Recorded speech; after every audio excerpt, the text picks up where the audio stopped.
Good afternoon, everyone, and welcome to LIBOR's Wellness Wednesday webinar. My name is Mary Ann Monteleone, Director of Education here at LIBOR, and we have a very special presentation today. Our topic is going to address a very important topic, which is mental health and well-being, and learn how important it is in recognizing it and ending the silence, how to recognize warning signs and mental health conditions, and what positive steps you can take if you or someone are showing symptoms. We have today Liz Hildebrandt, the Executive Director, and Janice Garfinkel. Let me introduce Janice formally, who will introduce Liz, I'm sorry, and we can move on with our presentation. And we're so glad that you're here with us today.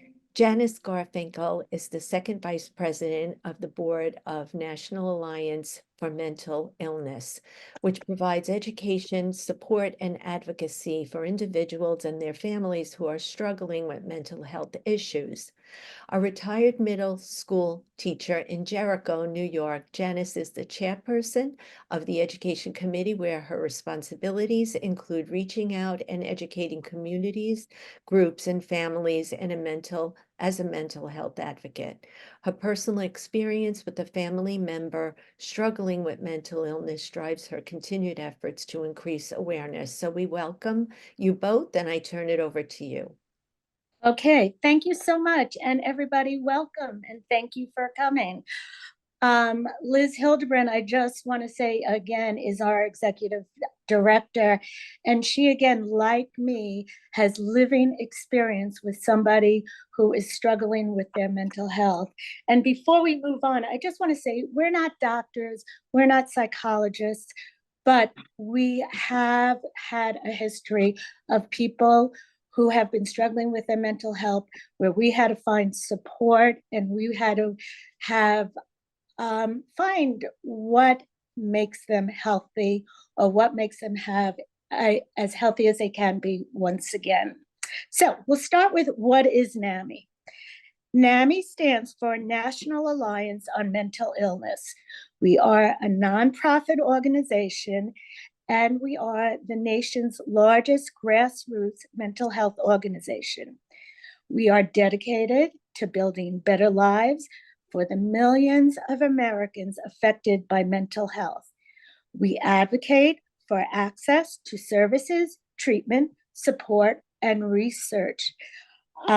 Being aware that there are so many people who are struggling with their mental health. We have over 600 state organizations and affiliates. We have the national organization, which is NAMI, the NAMI state office, and the NAMI affiliates. Okay, next slide. Okay, so who is NAMI Queens Nassau? Well, we are Liz and I and the board and all our members who live in the Queens or Nassau area are part of our NAMI Queens Nassau affiliate. We are a local affiliate. We do things for the community. We run support groups. We run them virtual and in person. We have monthly educational meetings on the third Wednesday of every month. So if you're interested in knowing about insurance, or if you're interested in knowing wellness tips, there's always a meeting once a month on various things that you might be interested in. We have a social group for people who are struggling, because as we know, isolation is one of the biggest things that affect us, and we want to get everybody out and talking. We do outreach, educational presentations, and we meet with local, state, and national legislators to educate and inform. We want our loved ones to live with dignity and respect. We offer all kinds of classes. I invite you to go to namiqn.org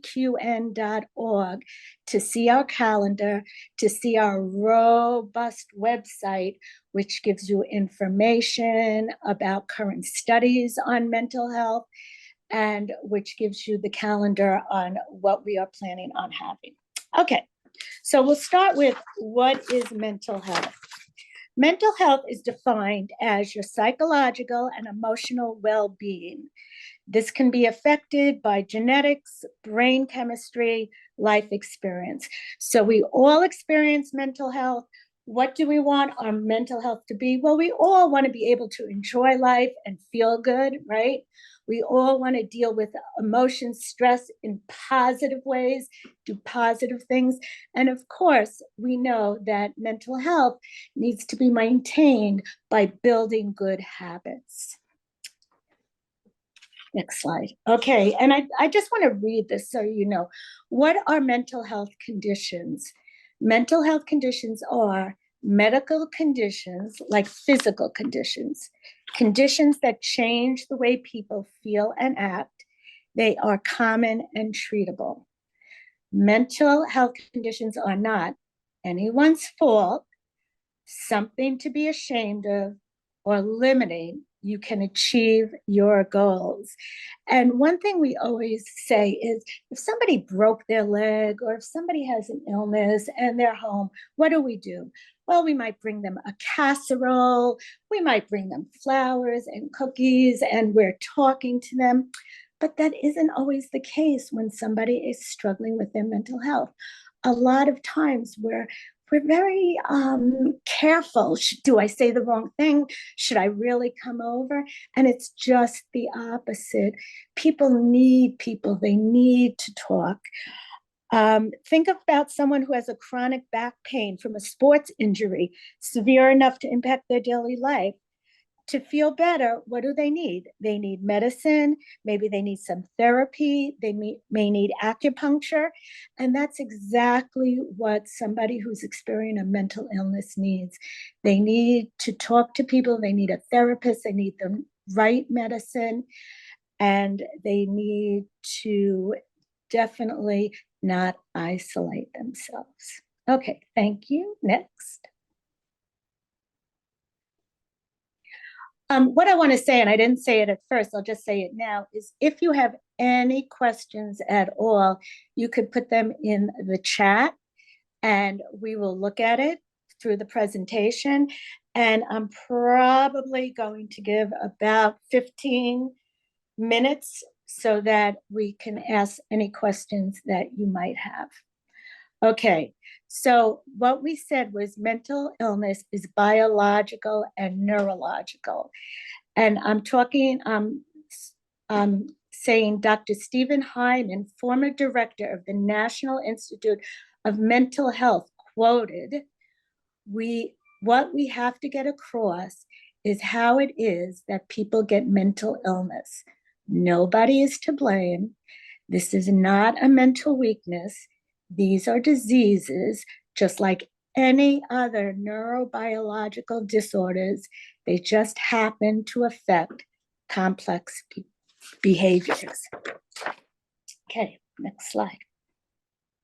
Okay, so this to me is always amazing. And what I do when I go in person is I have people raise their hands and I say, how many of you know someone, or maybe you are experiencing depression, anxiety, or maybe a more serious illness, bipolar or schizophrenia? And almost the whole audience raises their hand. Everyone knows someone or is part of struggling with their mental health. So 1 in 5 adults and 1 in 5 youths in the US experience or will experience a mental health condition at some point of their lives. Nearly 60% of adults and 50% of youth ages 8 through 15 with a mental health condition don't receive treatment. And the other thing is it usually takes everybody 11 years from when they first have encountered symptoms to when they get help for our symptoms. And why is that? Mostly because there's stigma associated with struggling with your mental health. whether it is cultural or it is from bullying in school. People, for some reason, and since I've been in this group for so long, I don't understand it, but just feel like that you should be ashamed or it's disgraceful. Okay, and the last thing I want to say is, if you look to your, I guess it might be to your right, where you see the infographics, you'll see that it's broken down by how many people, the prevalence of any mental illness. And you can see by culture that only 23% of adults seek help, with 16% of Asian, and it really goes down the line. Okay, thank you. Okay, pandemic. We all know that the pandemic affected us greatly, whether we were isolated for a number of years, or we had somebody who was affected by the illness and got very sick or even passed away, or whether our business was affected by it and we had to shut down, we had to stop for a while. There was a big, major, I don't want to say catastrophe, but it lingered through the years, and we're still feeling it right now. And I wanted to say an estimated 16 million American adults, almost 7% of the population, had at least one depressive episode in the past year. So it affects everybody. It affects women, who are 70% more likely than men to experience depression. And it also affects young adults, 18 through 25, who are 60% more likely to have depression than people age 50 or older.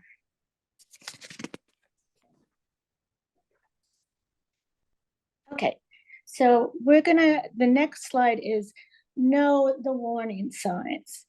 Now, when I say warning signs, if somebody goes through a bad time and for a couple of weeks, they're very sad and depressed, that doesn't necessarily mean that you need to intervene, that you need to get help. But if you or your loved one is having warning signs consistently, then it really is time for you to intervene, to get them help, to see what they need. Some of the warning signs are you could be sad or withdrawn. Examples are crying regularly, feeling tired or not motivated, not answering phone calls or texts, and or not wanting to leave the house or their room.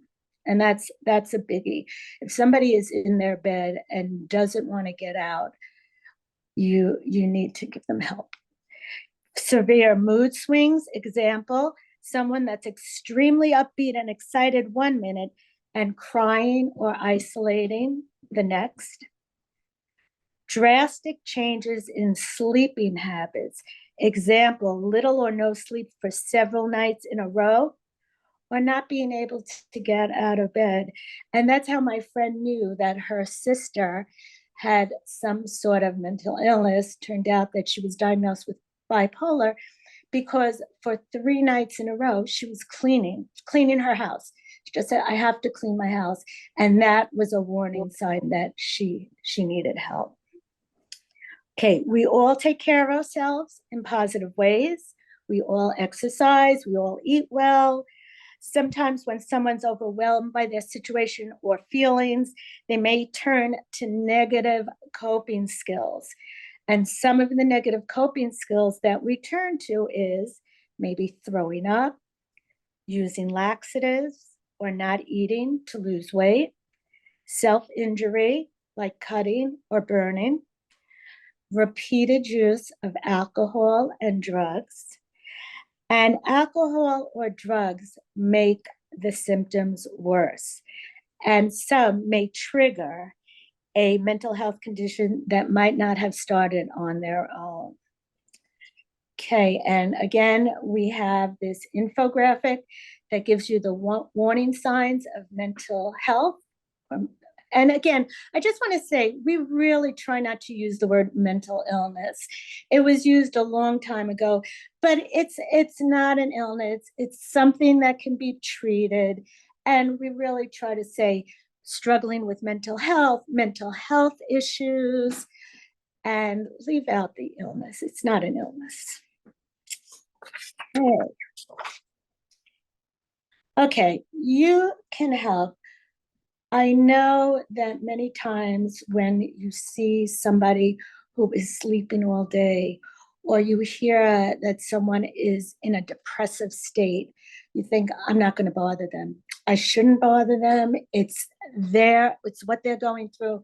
They won't like me to come. And the exact opposite is true.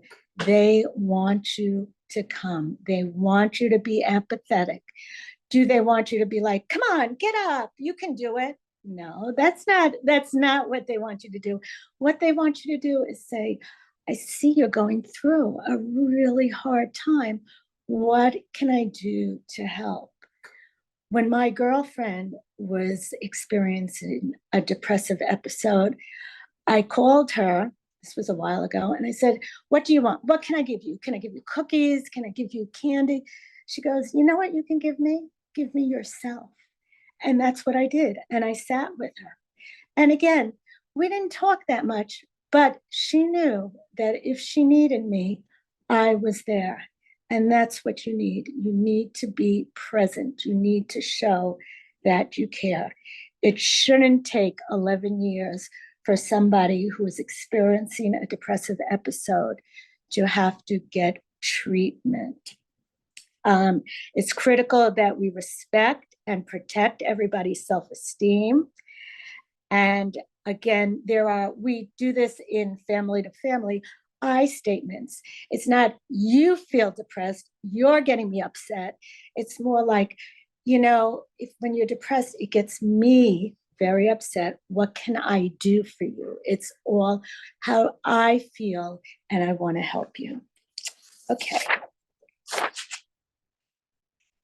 Okay, and again, we're going to go to warning signs of suicide. And one thing we tell everybody is it's okay to ask somebody if they are suicidal. You are not going to make them suicidal if you ask them.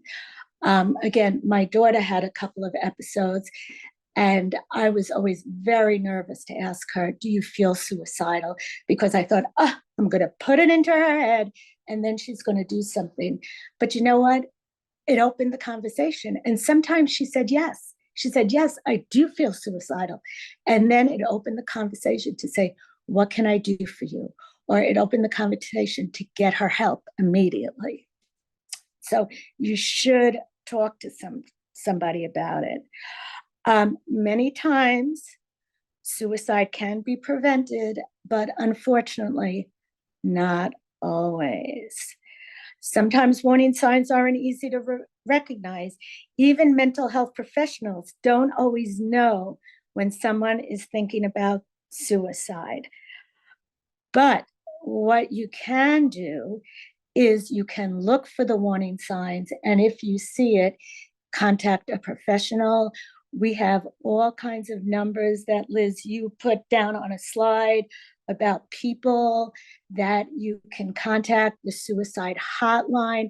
There's a warm line for people who might not be ultimately thinking about it, but still are going through a very, very hard time. So we'll give you all the numbers. But if somebody you know is talking, writing, or drawing about death, that's a warning sign. You have to talk to them or talk to someone, a professional, and see.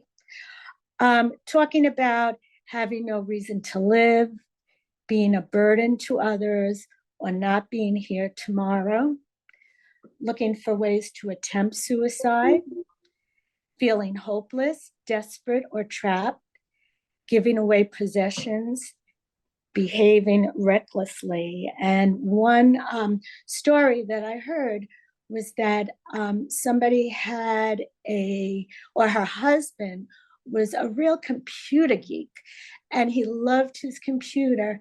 And one day he gave his computer away. He just gave it away. And she was like, oh, got to get him help. This is not good. Okay. Next slide. Okay, what you can do. If you or a friend showing warning signs of suicide, tell a trusted adult, a family member, a really good friend. If you have older daughters who have families, you can tell them, or you can call the National Suicide Lifeline immediately. You can also call or text 988 for mental health emergency support. 988, when they didn't have 988 when my daughter was going through her issues, and I would call the police, and the police would come, and they would have their sirens reeling, and they would have ambulances coming, and the policeman would walk out and knock on the door. And it was I'm not even embarrassing to me because I didn't care. I wanted to get my daughter help, but it was embarrassing to her. The neighbors saw. Now, 988 is a support where they come, you're telling them, I'm scared. I think this person might commit suicide. And they ask you questions over the phone and they assess the situation. And then if they feel like it is suicidal, they will come to your house. They will be very quiet about it. They will assess. And if they need to get you to the hospital, they will do it. So I'm just going to turn this off. Okay.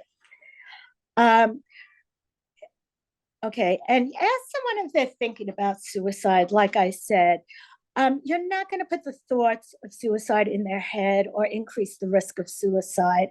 Ask this direct question. It's important, especially if you know your friend is going through a hard time. And again, if you look at the slide, again, don't keep suicide warnings secret. Tell somebody. Liz has call 988 or the National Suicide Hotline. We have crisis info, NAMI, queensnassau.org. We have all kinds of crisis information. We also have someone answering the phones from 9 to 4 who can give you resources to go to. Call mobile crisis, and the number is different in every county. And if you really think it's an emergency, go to an emergency room, call 911. Again, Liz put all psychiatric emergency rooms. We have Zucker Hillside in New Hyde Park, Glen Oaks, Jamaica Hospital, Flushing Hospital, Elmhurst Hospital, Hauppauge, Stony Brook Medical Center, South Oaks Hospital in Amityville. So yes, and we've done that also. We have gone to the emergency room. They will take them right away. They will watch them, and they will make sure that no harm comes to them. Okay. Liz, do you want to go over this one? Because you did these resources. Do you have, or do you just want to send it? Okay. No, it's all good. I just wanted to make it clear that a lot of the things that really all of this is on our website, and specifically the crisis numbers, because every county, they're a little bit different, and the hospitals to go to. So personally, I think it's very important to go to a hospital that has a psychiatric wing or a psychiatric department, because then you have a greater knowledge base from the nurses, the people who admit in the emergency room, to the staff, the whole team. They'll have more knowledge. And again, it's different in every county. So Queens, Nassau County. So it's all listed there on the crisis page. And then under resources for mental health phone numbers, everything we could think of, we put in there. It's rather a huge database. We live in a very, very populated area. We have a lot of potential resources to help you. We don't list every doctor, psychiatrist, and things of that nature, but Medicaid, Medicare, where's Social Security, because that's what funds a lot of this, and the different numbers in each county. So anyway, it's we went through a lot of energy to make these resources as deep as possible, and they are. But again, call us, call the website, call our number, call the ward line, because Rachel, who answers the phone there, is very practiced in going through these things if it all is overwhelming, because under a stressful situation, this is all just noise. So it's good to call and ask for help, and it's there. So please do so. Thank you.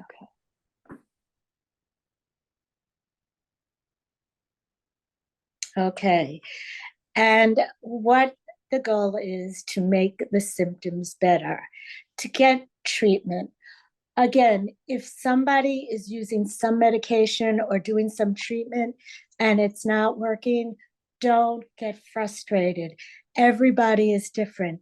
It takes time to find what is going to work for you. The idea is to have all the options and try, and if that doesn't work for you, you can try another option. I guarantee you will find what works for you. And first thing is, you definitely will need some sort of therapy, whether it be cognitive behavioral, which is really just talking to a therapist and sort of listening, and the therapist is listening, trying to guide you in what is going to help you overcome your struggles. You can have group therapy, which works. I've had a lot of people who I've spoke to say art or pet therapy is wonderful. And especially if you're isolating yourself, to have a pet around with unconditional love just makes you feel so good. There's non-traditional. Some people do TMS, which is wavelengths that they find effective. Some people, there's just a lot of different types of therapy that you can try. And again, it might work for a while and then it might not work. And then you try something else. Medication, I always say, medication is always, always important. You're trying to sort of refocus your brain and get back to where you were happy. And that's very important. And you might go through a couple of medications. Medication might be added, medication might be taken away, but it's very important to have the right medication. Of course, the earlier, the better. All right, making symptoms better. And again, this is making symptoms better, but this isn't just for the loved one making symptoms better. This is for you too. You have to take care of yourself. We always say, like in the airplane, right? When you have the oxygen, you have to put the oxygen on yourself first, and then you put the oxygen on the person you are helping, because you have to be strong. You have to be mentally strong in order to help somebody else. And it is draining. It is very draining. So some of the positive coping skills for somebody who is taking care of a loved one or is a loved one: get enough sleep. Again, when you're going through it, sleep is a lot of times what you're lacking, and you really need to get sleep. Exercise, very important. A lot of times people want to get themselves tired, their mind is racing. Instead of maybe doing alcohol or drugs, exercise, run, take a class, get out in the fresh air. So healthy for you. Eat healthy. A lot of people I deal with love to journal. It is something that they look at and then they go back to it. And they might find different times where they feel a certain way over and over again. And they're like, oh, you know what? I really should avoid this. I really shouldn't do this, because every time I do it, I'm getting anxious. I'm having anxiety. Music, very important. My daughter, when she felt really anxious and depressed, she would put her headphones on, go to her room, play her favorite songs, and it calmed her down. Be active, join a club, sports, hobbies, hang out with friends. My thing was because, again, I was exhausted after all the bouts with depression and anxiety with my daughter. I needed to do something for myself. And what I did was I became a yogi. So I went to yoga class. I took the class, I learned how to calm myself down. And also, the good part was I learned how to calm other people down. And what was so nice was at the end of class, because I teach now, is that they were like, thank you so much. I needed that. I really needed that. So that makes me feel good too. Again, don't limit the idea about joining clubs.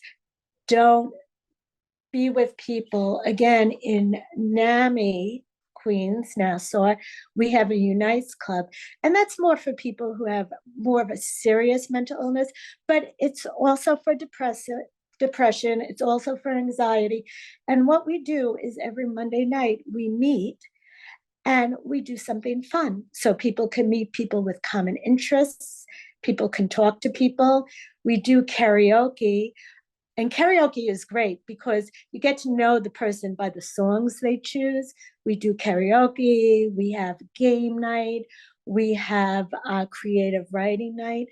So important to get your loved one out, or if they can't get out, to have them join on Zoom. They really, to get out to talk to people is so important. Okay. And I was just going to say the good news is that mental health conditions are treatable. And I just want to go over some of these people. I won't go over all of them. And when I present this to people, they know more than I do. I'm like old. I don't know all these people. But the first person, Demi Lovato, I guess everybody, she's an actress, a singer, a songwriter. She was diagnosed with bipolar disorder. Brandon Marshall, who's an NFL player, borderline personality disorder. And the idea about showing these people is you can succeed. You can do very well. Adele, your singer-songwriter, she was diagnosed with generalized anxiety disorder. Ruby Rose, she's an actress. She was in Orange is the New Black. She had depression. JFK, our US president, was diagnosed with anxiety. Okay, and then we'll skip a couple of people, but we'll go to, let's see, Margaret Cho over here. She's a comedian. She was diagnosed with depression. Selena Williams, professional tennis player, depression. Up here, Adam Levine, ADHD, and the list goes on. If you want to know more, I can give it to you. But just the idea, like, look how famous these people are. Look how much they've accomplished. And they all have been diagnosed with some type of mental health issues. That's the important part. Okay. Again, I just want to say, because if you listen to me, I'm saying they were diagnosed with depression. They were diagnosed with anxiety, diagnosed with bipolar. The idea is you are not your disease. So many people go, oh, they're psychotic, or, oh, they're depressed. And it's not something you are. It's not you. It's what you're diagnosed with, just like when you're diagnosed with some physical ailment. And then you take the steps for recovery. Okay, so now the next thing is, how can you help a friend? Because we all know that if people don't get treatment, the symptoms become worse. And again, the good news is it is treatable. I mean, again, I will tell you, my daughter now has a job. She's 34. She has a job. She has a boyfriend. And we went through a lot with her. But now there's a smile on her face, and it was all worth it. Okay, how you can help a friend. Recognize the warning signs and share your concerns with them. There are people, and this might be for younger people, who are like, don't say a word. I will get over this. They're so ashamed of having a mental illness. They don't want you to tell anybody. And you tell somebody, get them help. And I am telling you, after they are finished, after they feel good again, they will thank you. They will not hold it against you. You need to get them help. Encourage your friend to talk to a therapist, even offer to go visit them. Share resources like 988, include them in your social plans. That's so nice too. Like, we're going out to lunch. Come on, let's go. You don't feel well, but you know what? I really would like you to. If not, I'll bring you lunch. I'll bring you something later. Help them stay positive, encourage them to follow their treatment plan. So important. Check in regularly, listen, and offer support, and involve other stakeholders, other people to have the conversation, parents and friends. When my daughter was in the psychiatric hospital, she was so alone. And when members of my family came, she was so appreciative. So really, if you know somebody who's going through a tough time, give yourself. You are the best present. Okay. All right, and then we're going to talk about a little bit about stigma. And again, why don't people get the help they want? Why don't people, tell people? Well, because of stigma. And stigma is the idea that you think people are going to have negative ideas about you. You feel ashamed. You do not want to tell anybody, or else you're thinking, oh no, they don't want me to come because it's something I can't deal with. It's something I don't know. And when somebody treats you in a negative way, of course, you are not going to ask for help. So, a couple of things I said: don't define them by their illness. I know you're going through something. I know something is going on with you. Let me help. Don't label them. Don't label them psychotic. Don't label them that, or instead of labeling them psychotic, you're going through a psychosis, or you're experiencing psychosis. Don't label them depressive. Just say, I know you're going through a very sad time. Let me help you. Lack of understanding is so hard for your family members. I know my mom, who was older, was just like, what are you doing with her? Where are you sending her? Like, a therapist was something that nobody in her generation, she wouldn't go to. Again, it's definitely getting more prevalent. People are understanding that they need help, but there are cultural values, and in all cultures, who are just like, no, maybe they think they should go see their house of worship, or they just don't talk about it. And that's not going to help. You need treatment. Reduce stigma, take action. Every one of you has the power to help eliminate the misunderstanding, the lack of acceptance, and the stigma surrounding mental illness. It's up to you to start it. So you have to talk about mental illness and wellness with friends and family. Share 988. Don't stereotype. call them out if they're using stigmatizing language. Say, you know, we don't use this, we say that. And I can't tell you how many people have actually said that to me. No, you don't say that. You are diagnosed with, and you learn it. You learn. And participate in NAMI Queens Nassau events, classes, and learn more. Again, go on our website, see what we have to offer. Liz sort of updates it with all the newest information, and it's really, there's so much on it. Okay.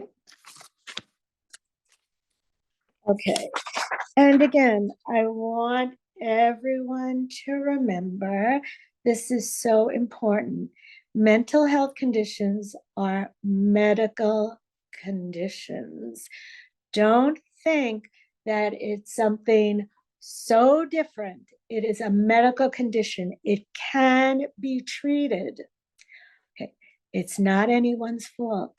It's not the parents' fault. It's not the friend's fault.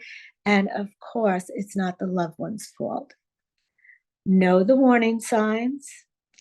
Know that you are not alone. There are so many resources that are available to you. And again, our website has so many of the resources, and we can help you and we can navigate it for you also. Please know that recovery is possible. Recovery is possible, and recovery is definitely mostly done to people who follow the right steps. And again, you have the power to end the silence. Okay, so thank you all. We were here today to help you all understand that there's hope, there's treatment, and we can end the silence. For more information about mental health conditions, visit namiqn.org. And that's it. So thank you. So we'll open it up. Liz, do you want to say anything, Liz? We can give you the floor. We can open it up to questions, whatever you want.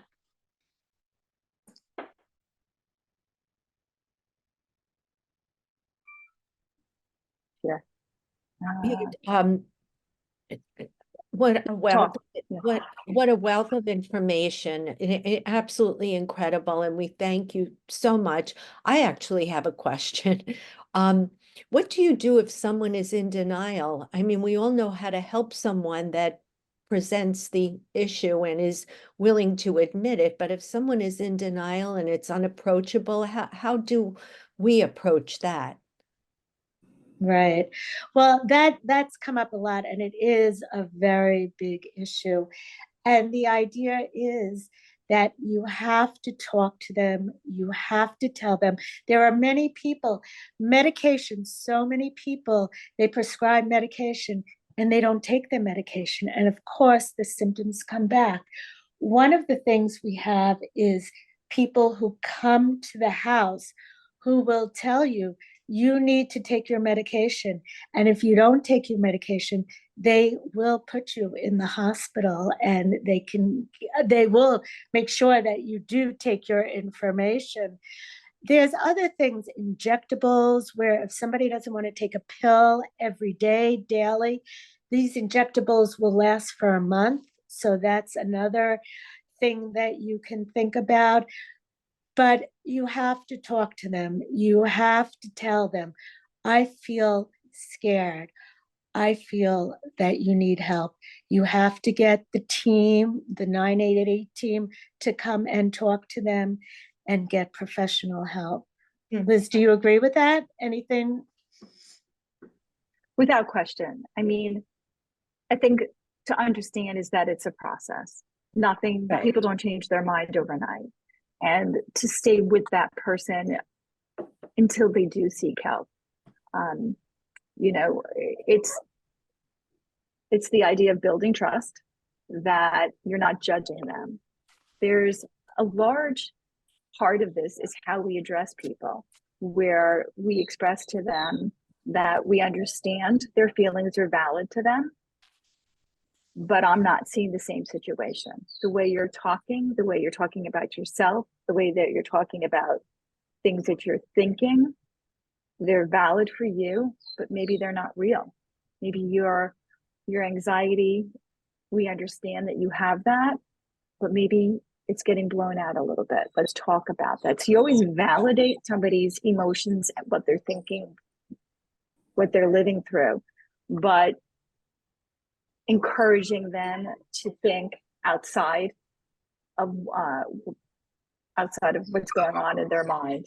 I apologize, everybody. My dog is crying in the background, but that's really, really important to validate their thoughts. And but again, it doesn't happen overnight. It could take months. And also the idea is that don't feel insulted by what they say. Again, they could come back at you and say, I don't want your help. I hate you. And you have to come back with, I love you. I'm doing this for you. I only want to help you. So feel like what they're experiencing now in their struggles is really not them. You need to help them. You are the help of them. And again, on our website, there are many professionals who really talk about this, where people don't say that they are having their struggles. And support groups are so helpful in that. And talking to people, so helpful. So you know what other people have gone through, and they have gone through the same thing, and they will help you and show you how to navigate it. Excellent information, really. I have my eye on the chat just in case we have any other questions. But just know that Janice and Liz allowed us to record this, and we will have it on lirealtor.com under education webinars, and it should be up there within a day or so. So feel free to go back, gather the information, and avail yourself of the services, spread the information if you think somebody needs it. And we were so very honored and happy to have you with us. Thank you so very much. Thank you. Okay. Appreciate it. Have a great day. Thanks for being with us. Enjoy Thank your you. Thank you. rest of the Thank day. you.